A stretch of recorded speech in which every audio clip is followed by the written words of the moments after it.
Ayaw mo ba silang makita? Mahuhuli lang daw ng kaunti ang mga bata, sabi ni Tandang Tasyo. Nakakabasa na si Crispin. Baka iuwi na ni Basilio ang sweldo niya ngayong gabi. Aalis na ako. Ipagtabi mo na lang ako ng pangsagal ko.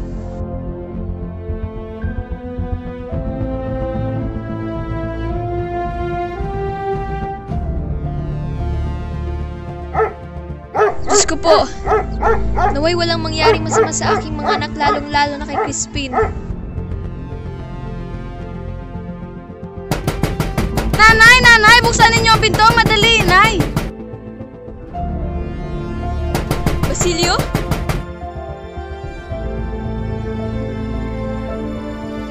Basilio? Ayos ka lang ba? Huwag kayong mag-alala, gagaling din po ito.